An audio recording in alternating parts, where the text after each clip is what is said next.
Hukumar kula da sashin ma'aikatan kotu ta jihar Kano ta sanar da naɗin sabon babban magatakarda wato chief registrar sakamakon karewar wa'adin aikin barista Hajara Garba Ahmad. Hakanan ita wannan hukuma ta amince da naɗin alƙalan kotunan shari'ar musulunci har guda 30 waɗanda suka zauna jarabawa ta gwaji da amsa waɗansu tambayoyi na cancanta. Haka zalika ita wannan hukuma kuma ta rantsar da barista Ɗayyabu Haruna wanda ya yi canjin wurin aiki daga jihar Kaduna a matsayin alƙalin magistrate.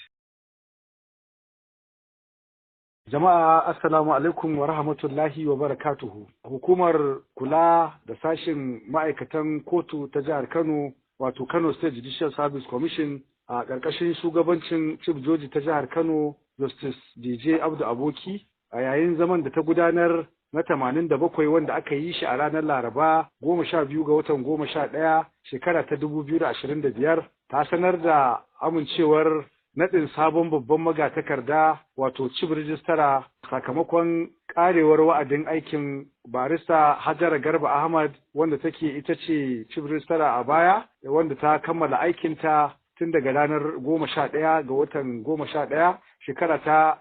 2025. A sakamakon haka ita wannan hukuma ta Judicial Service Commission ta tattauna ta kuma amince da naɗin Malam Hussein Hassan Suleiman a matsayin mukaddashin babban magatakarda na babbar kotun jihar Kano. Kafin naɗin shi Hussein Hassan Suleiman, daraktan gabatar da ƙararrakin laifi ne a ma'aikatar shari'a ta jihar Kano wato Director Public Prosecution. Da take isar da wannan saƙo ita sakatariya ta hukumar ɗauka da ladabtar da ma'aikatan shari'a wato Judicial Service Commission barista Amina Bashir Albasu Esque ta bayyana cewa naɗin shi barista Suleiman ya cancanta bisa la'akari da tawali'unsa da kuma sadaukarwa tasa a wajen gudanar da aikinsa. Haka kuma hukumar ta nuna amincewarta cewa ta san zai ɗauki wannan nauyi da aka ɗora masa bisa himma da jajircewa tare kuma da tabbatar da bin ƙa'idojin aiki na ɓangaren shari'a.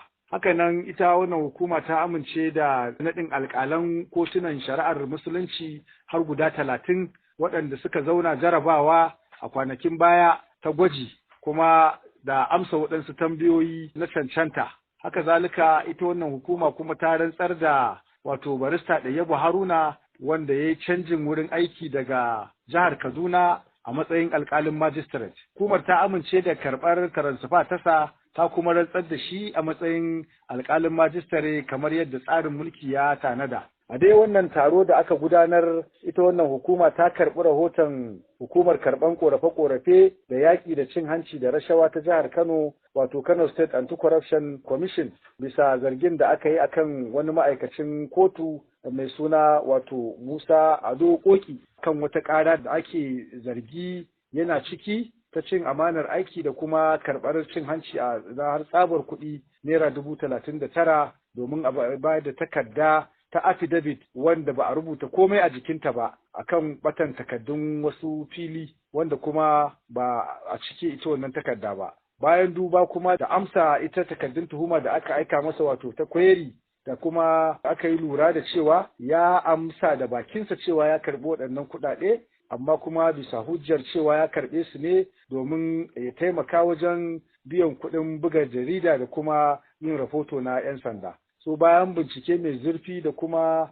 ita wannan hukuma ta lura cewa shi wannan ma'aikaci bai kasance a wurin aikinsa ba saboda haka bai kamata kuma a same shi da ƙin zama a wurin aiki ba kuma bai sauke nauyin da ita wannan hukuma ta ɗora masa na gudanar da aikinsa ba. A don haka ita wannan hukuma ta yi duba bisa halayensa ta kuma gano cewa abin da ya yi bai dace ba. Don tsare martaba da kimar wannan bangare na shari'a a wannan jihar Kano, ita wannan hukuma ta yanke cewa wannan ma'aikaci za a rinka biyan sa rabin albashi har tsawon watanni 3 a matsayin horo ga abin da ya aikata. Haka kuma an yi masa gargaɗi mai ƙarfi da cewa ya guji aikata irin wannan halayya nan gaba. Ita wannan hukuma kuma ta sake jaddada cewa duk wani mai irin wannan hali ya kamata ya daina idan kuma ba haka ba zai jawo ma kansa horo mai tsanani. Hukumar ta JSC ta kuma sake jaddada manufarta na cewa ba za ta amince da duk wata halayya